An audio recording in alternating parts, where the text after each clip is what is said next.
This concert was made possible thanks in part to AM Communication Solutions, a proud sponsor of the Waterbury Symphony Orchestra.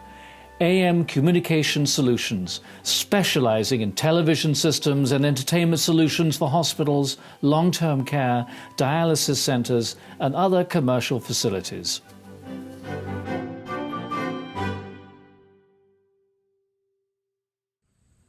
Good evening. My name is Robert Cinnante, and I'm here to welcome you to this evening's Music and Medicine program, Like Falling Through a Cloud. This program was recorded last week during my final week as Executive Director of the Waterbury Symphony Orchestra. My guest is internationally renowned flutist Eugenia Zukerman, a true Renaissance woman who has had a multifaceted career as an arts administrator, author, educator, internet entrepreneur, and journalist. For more than 25 years, Zukerman was a familiar face on CBS Sunday Morning, regularly appearing in her role as an arts correspondent. In 2019, she returned to CBS Sunday Morning and opened up about her recent diagnosis with Alzheimer's, a disease that in 2020 affected more than 5 million Americans. Her book, Like Falling Through a Cloud, is a lyrical memoir that describes how music, writing, and humor help her to cope with this dreaded disease. According to cellist Yo-Yo Ma, Eugenia Zukerman reminds us of the delicate balance between human fragility and resilience. I am grateful to Eugenia for sitting down to share her story, and I also want to express my gratitude to her husband, Richard Novick, and to Elizabeth Smith Bovin, Executive Director of the Alzheimer's Association's Northeastern New York chapter. Thank you. Please welcome my guest, Eugenia Zukerman. Eugenia, thank you for joining this discussion. I've been a big fan of yours for many years, and it's a real honor to be speaking with you. Thank you so much. As you know, and as we've discussed before, the series focuses primarily on the relationship between music and medicine, and that's based on the belief that music heals. But I'm particularly excited for this discussion because I think we're stretching the bounds even further as we explore the role that the arts, including but not limited to music, have played in your own journey with your Alzheimer's diagnosis. I heard you speak about your journey on CBS Sunday Morning back in 2019, and you talk about the path to your diagnosis, and you say something that speaks to human nature, something that I think many of us can relate to when dealing with a difficult situation, and that is that you were in denial, and that denial helped. That was then, and now is now. So tell me, who are you today, and how has life changed? Because when I read your book, I walk away with the belief that you've not only accepted, but embraced where you are and who you are. Well, that's interesting because I didn't feel that I was in denial. I didn't think anything was wrong. But my daughters kept saying, Mom, you're just not with it. Something's going on with you. And I refused to believe that until finally one of my daughters said, Mom, I'm taking you to the hospital and we're going to have you evaluated. And I went, and a lovely woman, doctor, talked to me, etc. And I began to understand that, yes, I did have certain problems, and I wanted to address them. I never felt afraid. That is something that it didn't frighten me. I thought it was interesting. I felt that it could be a way to learn things about myself. And so it was a very good and helpful time with that doctor. And then my daughter and I got on the subway and went back to mid Manhattan where I lived. And I went up to my apartment, went to my room, sat at my desk, and for some reason I just stared at the wall for a very long time. And again, for I have no reason why, I took out a piece of paper and pencil and simply started writing. I had no idea what I was going to write.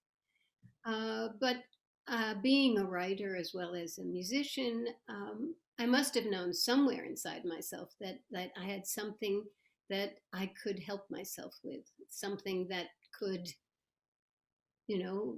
somehow bring me into learning something about myself. So I was not afraid, but it was clear to me at that point that something was happening. Uh, and I kept writing. After about 25 pages of writing, and by then I had realized I was writing in verse and in poetry.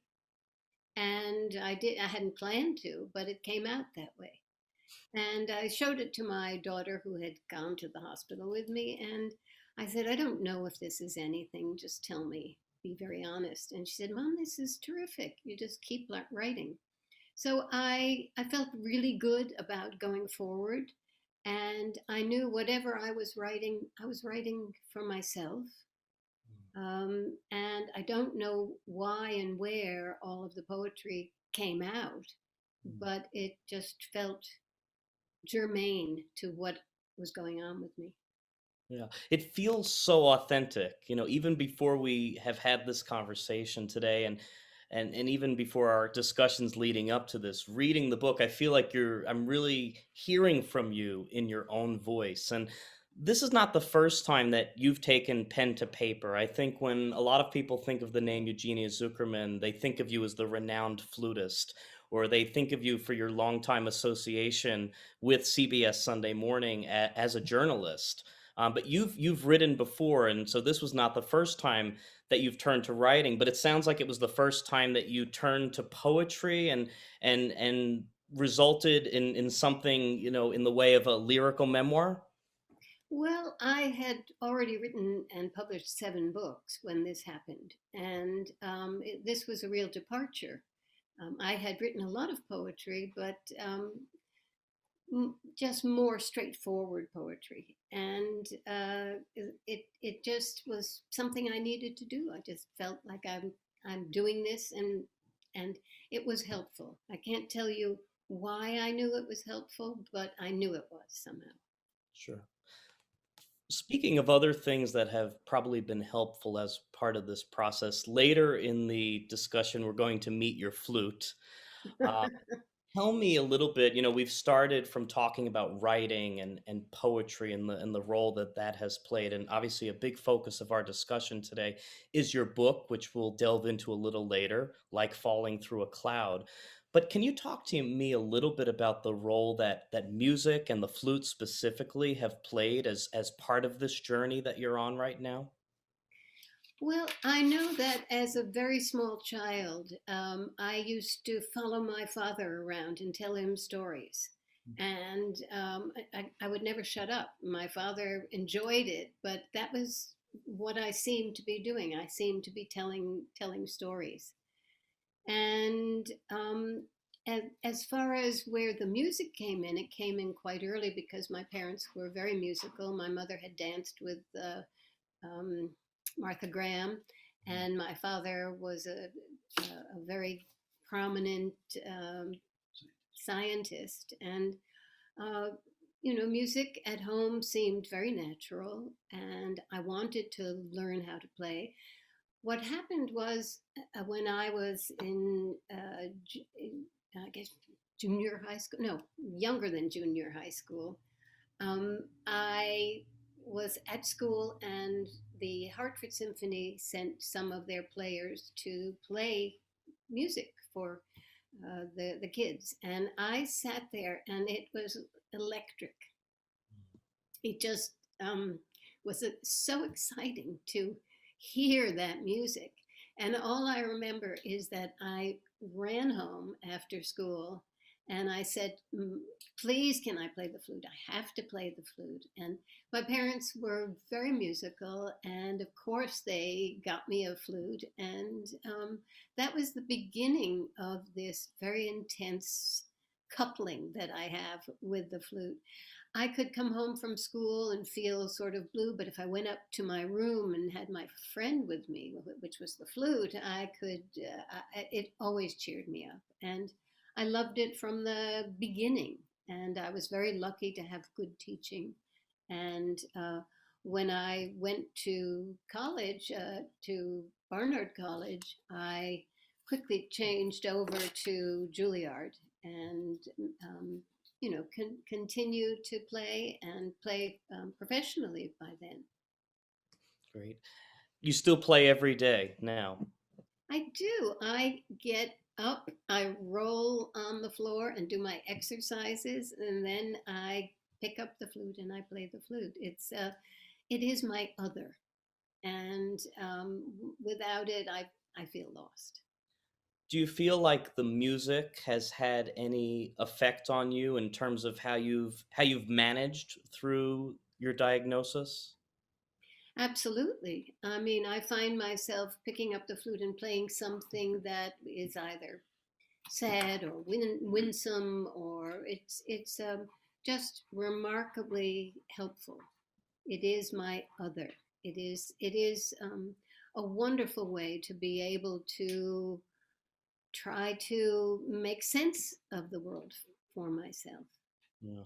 I really believe, as I said in my opening comments, that music is such an important part of healing. And that's something that sometimes when I say that or when we talk about it, it feels like a new concept, but actually it's something that's been around, going back to, you know, centuries, if not millennia, the role that music plays in healing. And there's, I think, this joke that, music is the newest and also the oldest thing in medicine. And I think you've definitely spoken to some of that in your comments and how it impacts you personally. Let me read this. Doctors are saying that there's a special connection between music and the brain, one that bypasses the neocortex and impacts the brain in a therapeutic way. When the brain is stimulated by music, its neurons begin to fire in perfect synchrony. Music is a second language, stored in a special part of the brain in a novel area, protecting you from dementia and enlarging your capacity for emotional expression. Mm. This was said by Dr. Ralph Wharton, professor of Columbia Medical Center in New York. And he also said the brain evolved to reach out into the world. The ear works as a transducer. Wow. The cochlea inside our ears transforms patterns of sound energy that the brain can use internally. Imagine this. I mean, what a miracle. What a fantastic gift to all of us. It really is. It really is. One of the initiatives that we were hoping to get off the ground here, and COVID has interrupted it somewhat, is taking the beauty of music. It's something that the symphony has already made a lot of effort in terms of outreach into the community and bringing it to young children, bringing it to older adults. But sort of the next phase of this is we wanted to start bringing it into nursing care facilities, into hospitals, bringing it to people where it would have, I think, both a psychological and also a physiological effect. And I think that the comments that you just shared from this doctor at Columbia, it really speaks to that. Hmm. I'd love to delve into the book a bit, and I think the natural place to start is from the beginning, with the poem that bears the title of the book, "Like Falling Through a Cloud," and perhaps we could follow that with two other poems, "Forgetting" and "Marbles." Would you read to us? Of course. Like falling through a cloud. Sometimes when I wake up, it's dark. Where am I? Sometimes I know, and sometimes I have no idea. So I let the night spirits wrap around me and they whisper to me, "Don't think, you will remember." I lie very still, and then suddenly, like falling through a cloud, I know I am here. Forgetting. I told you. You asked me that already. Don't you remember? What is wrong with you? How many times do I have to tell you? Why don't you listen?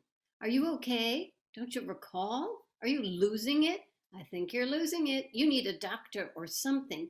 You need some help. Marbles. Maybe mine are lost. Or maybe they're rolling around in my head looking for a place to land. Or maybe not.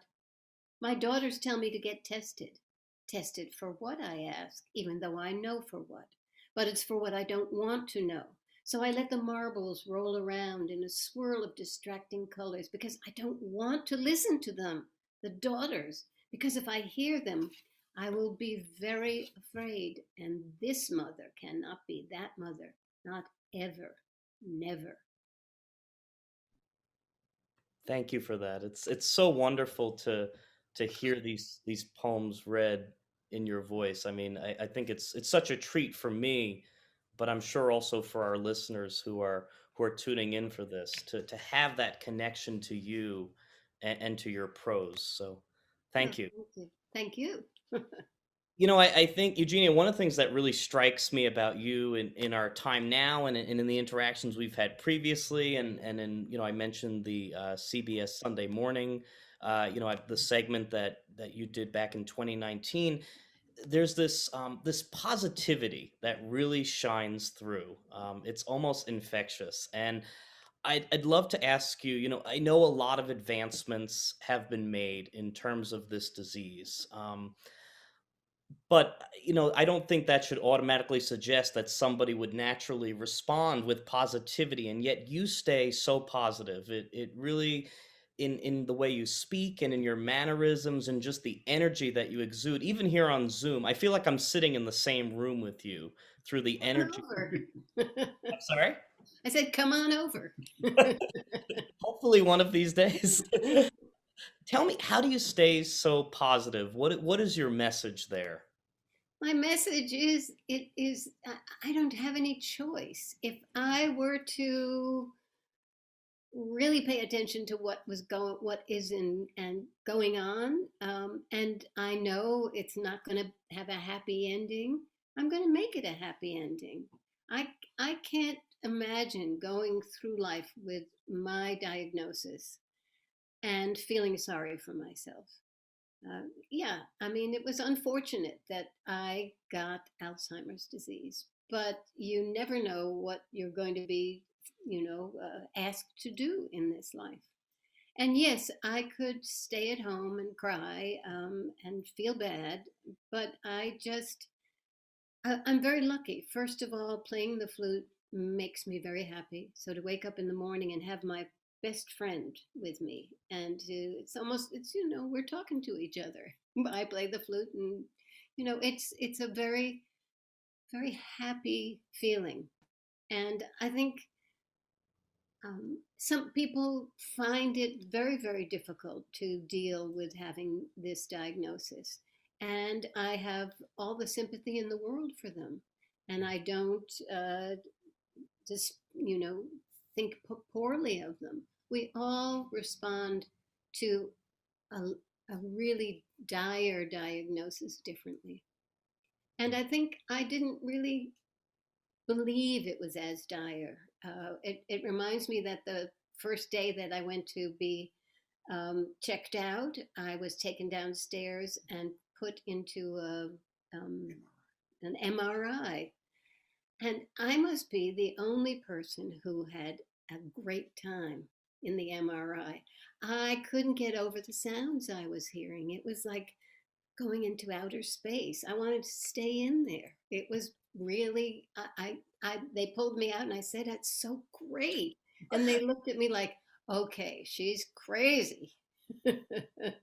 There's a first time for everything. I'm sure you're the first person to characterize an MRI that way. I loved it. I'll go anywhere to do Well, one. and the other thing that I take away from your comments, I think you're really, and I say this to you, as a writer, as a musician, knowing your background, this has multiple meanings to it, but you're really in control of your own narrative, and I think that's very courageous of you, and I think very encouraging. Well, I thank you for that. And also, I thank you for the symphony because I do believe I performed with the symphony probably sometime back, long time ago.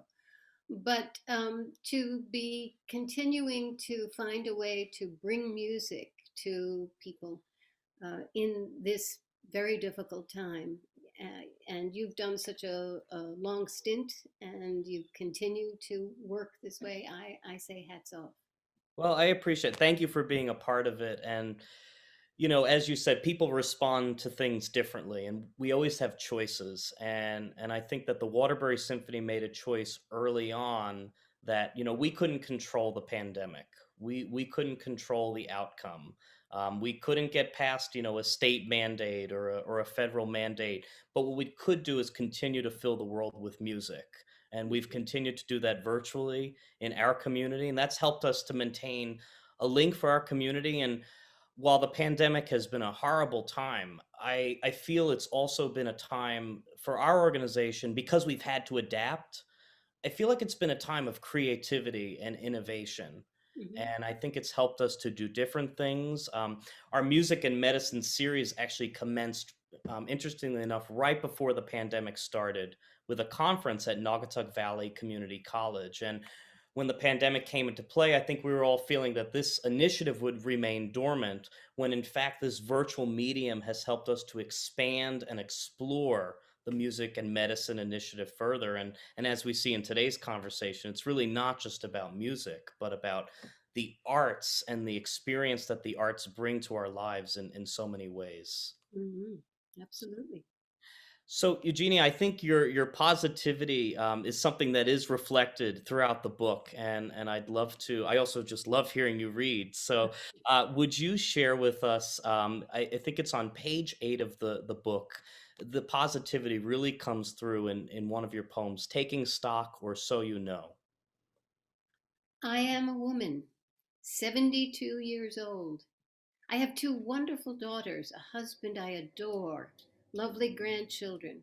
I'm lucky to still have a vibrant career in the arts. A flutist, writer, artistic director of major music series, television journalist, educator, and internet entrepreneur. And despite a little glitch with my memory, this is the happiest time of my life.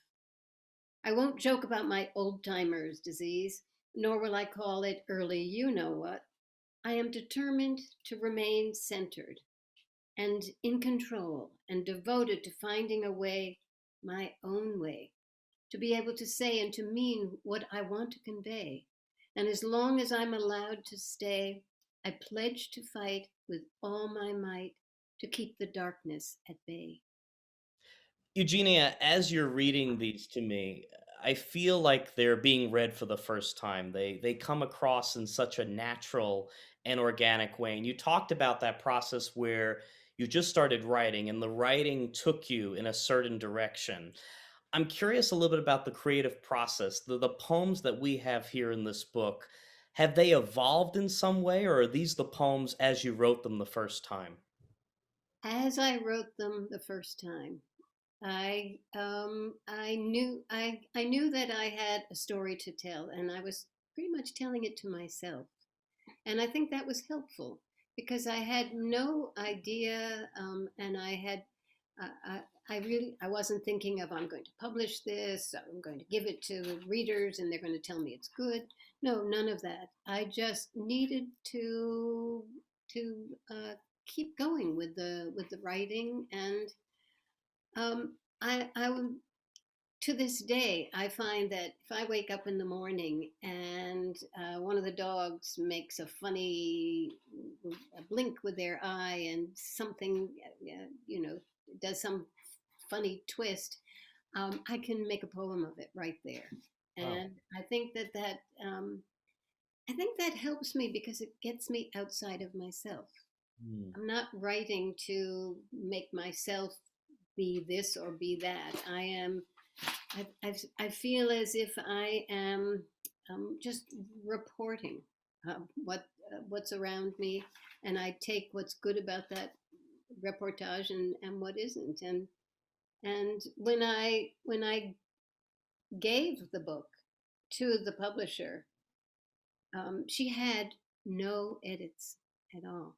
She said, "This is perfect." And this was after having shown the book to a number of people, but they didn't quite get it. And this woman, fantastic. She really got it, and that helped me move forward. Well, and I think it's thanks to this person that again we truly get to experience the book in your voice in the most authentic way, not in a way that has been, as I've now learned, modified or edited in any way. So I'm certainly grateful to that person who gave you that creative license and that creative permission. Your spirit as a musician really comes through in this book several times, and I'd love if you could read some of the poetry that corresponds with that, starting on page 26 with "Get Over Yourself," as well as the poem that follows that, "The Ephemeral Euphoria of Applause." Great. Get over yourself. Today there's a morning rehearsal, and tonight it's showtime. I remind myself how lucky I am to be able to make music with superb players in front of an audience into whose ears I might send sounds with my flute that can move or delight or enhance or entrance. It's a chance to paint with sound, to stir emotions, including my own, which have grown morbid with useless worries such as imminent demise and an early, unseemly death. There's just one thing to do: stop feeling sorry for myself, play my best. I will banish my darkest fears and toot on. The ephemeral euphoria of applause. Relief and a sense of accomplishment, especially given the strange state I'm in, and I don't mean Washington, D.C. Backstage after the performance, kudos and kind words go a long way because I'm no longer plumped with confidence. And although it wasn't my best ever, it also wasn't my worst yet. I had a glitch or two, but perfection isn't the goal. Now that I'm over my peak, but under my expiration date, now I hope to walk off the stage knowing I can still float an elegant phrase and spin a tender melody. And tonight, despite avid applause, truth is, I'm not sure I did. Eugenia, is it fair to say that music and performing are a source of strength for you? Yes, um, I find that I feel very lucky that I can get up in the morning and pick up the flute and play. It's having the an other, meaning, there's something that happens when I can get up in the morning and play something, and even if I'm not satisfied with the way I played, I'll play it again, or I'll say to myself, I'll look at this another time. But playing music, I think, for everyone can be so helpful. It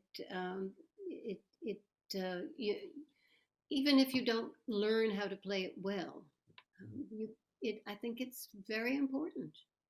And children, of course, learn music, and I think that's very, very important because they learn how to do something that requires spending time at it and working at it. And everything a child does from that point on, it requires that kind of attention to learning something. And what better way and happier way than the sounds a child can make? And I think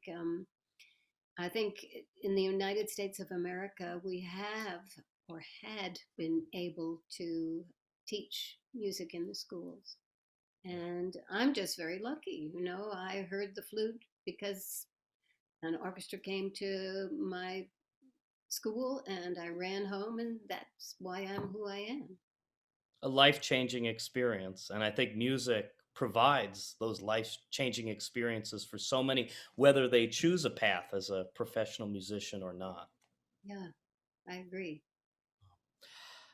Before we welcome a special guest to our program, I'd like to ask you to read one more poem that really spoke to me, and that is "Determination" on page 53 of your book.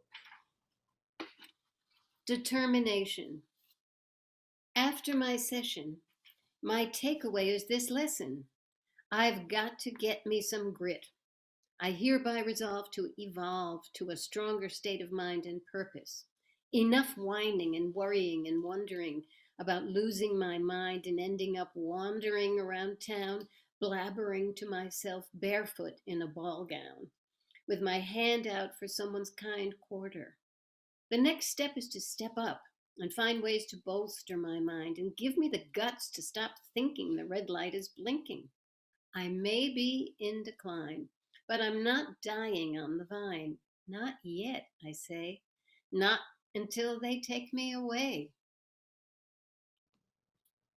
You're such an inspiration to all of us. Oh, And God. that poem is just one of the many examples. So thank you. It was one that really, I just felt I really connected with as I was going through your book. So thank you for sharing that. Thank you.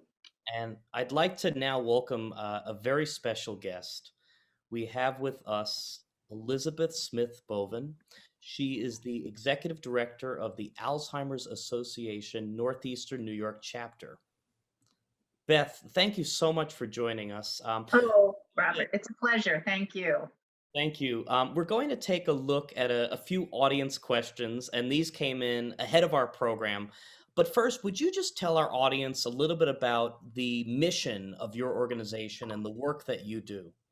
Of course, the Alzheimer's Association actually has a twofold mission. Our mission is to eliminate Alzheimer's disease through the advancement of research while we provide care and support services for those people currently living with this disease. So we have a very busy arm of our association working to engage Washington in their investment in research, as well as many, many private foundations, including most recently Bill Gates, in the fight against Alzheimer's disease, while we provide a myriad of programs and services for those impacted. Thank you, Beth. Tell me, what does it mean when somebody like Eugenia Zukerman helps to raise awareness like she has around your cause? Well, it's wonderful. So I have to say, professionally, it's wonderful whenever a celebrity champion comes to the forefront and speaks about his or her disease and its impact. It helps to advance research dollars as well as raise awareness, diminish stigma so that people come to us for those programs and services that I spoke of a moment ago. I will say that personally, it's been such an honor to get to know Eugenia and Dick, her husband, and even meet some of her daughters. It's been just a joy and a privilege for me. So it's been a double whammy. Professionally, she's done so much to raise the bar, not only here in New York, but all across the country. And personally, it's been a joy to get to know her. Great. And just so everybody knows, a portion of the proceeds from the book sales do go back to supporting the cause. And thanks to our very generous sponsor of today's program, AM Communications, and thank you to the generosity of Eugenia, the first 25 folks to register for our program had the opportunity to receive a complimentary copy of this book so that they can not only hear about this through our conversation today, but they can experience it firsthand. And Robert, I think you made an interesting point as I was listening to you speak with Eugenia as well. It's also wonderful to have an ambassador to raise awareness about Alzheimer's disease that is so positive and so forward-looking. And I think that has helped so many people who are living with this disease. Eugenia recently participated in a program with several other people from New York State that had been recently diagnosed with the disease. And she shared many of her poems and they discussed them. And it was so impactful and emotional for those people who've just begun their journey. Thank you. Thank you for sharing that. I can only imagine. Beth, I want to ask you some questions, and some of these are a collection of questions that have come in ahead of our program today. It would seem to me that memory loss has a wide definition across a wide spectrum. Sure. that might be a question that you get a lot, especially is that something people experience at an older age? So I guess my question is, collecting on the questions that have come in, is all memory loss Alzheimer's? And what is the difference between Alzheimer's and dementia? Mhm. Sure. So, great question. We really think about memory loss and cognition, so sort of in a connected way. Memory loss being, of course, exactly what you've defined, although we really look at memory in two fashions. We look at recent memory, and that is the ability to make new memory and store it. And we look at remote memory. That is the memory that we keep in the cortex that we have built up over the years. Remote memory, that is repeated memory, tends to last longest. So when we think, Robert, about things like music, hymns, prayers, the national anthem that we repeated over and over from the time that we were young until the time that we were much older, those tend to be very well cemented in that remote memory bank. So we look at recent and remote memory, and then we look at other cognitive skills. So movement, the ability to multitask, the ability to make language, to control behavior. All of those are our cognitive functions. And when we combine the package of those two things and we look at the overall function of the brain in terms of memory and cognition, we know that there are many things that can go awry. And that's really the way we identify dementia. So, a person that has dementia has difficulty with memory and then at least one other cognitive function. And to your point, not everybody that has dementia has the Alzheimer's type of dementia. In fact, there are probably as many as 60 different forms of dementia. Most commonly, we hear about Parkinson's type dementia, a dementia that results when someone has Parkinson's disease. We have vascular dementia, which results when people have had a large stroke or a series of small strokes. And so, if we think about this in more commonly known terms like cancer, if an individual is identified as having cancer, we know there are bad cells somewhere in the body. We need to know precisely where in order to treat. And so when someone's told they have cancer, the first question should be what type, what's the treatment, what do I do next? And our hope is that people think of dementia that way. It's the large category with many types. And if one is told they have dementia, please ask those next questions. What type of dementia? What do I do next? Where do I go for help? Great. Thank you. This is such a helpful explanation. I certainly appreciate it. I'm sure our listeners do as well. Beth, something that I was touching on with Eugenia that I know you were hearing earlier in the discussion was the positivity with which she responds, knowing, full well that while advancements have been made, we don't yet have a cure. Can you talk a little bit about, what are some of the advancements that have been made and how far are we from a cure for this disease? Yeah, well, I wish I could give you a year or a time frame for the cure, but I can certainly speak very optimistically and hopefully about the current stage of treatments.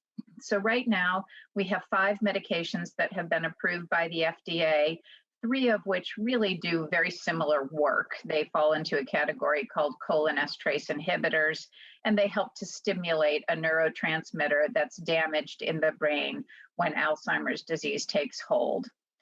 The challenge with the medications we currently have approved is that none of them are disease modifying.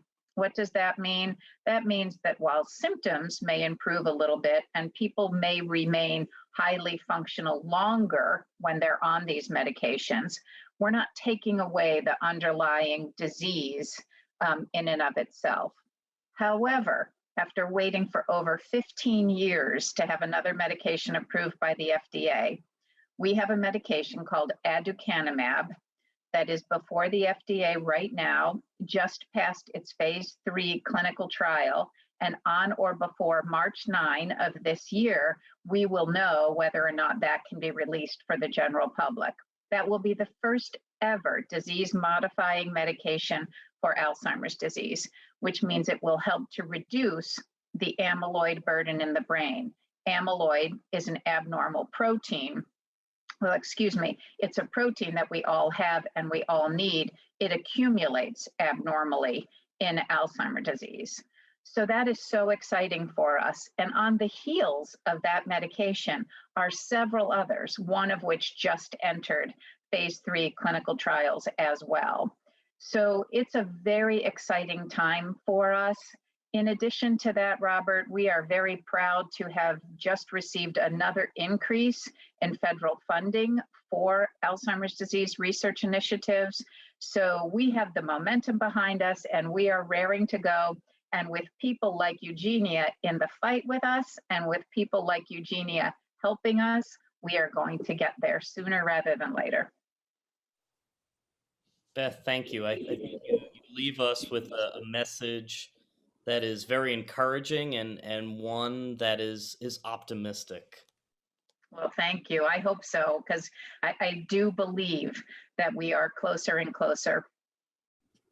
The next question that we have, and I'm going to direct this towards Eugenia, this actually comes from Dr. Vincent DeLuise. And Dr. DeLuise is a former board member of the Waterbury Symphony Orchestra, and he's a cultural ambassador of the Waterbury Symphony Orchestra. And he's not only a great friend of the symphony, but I really consider him a great personal friend.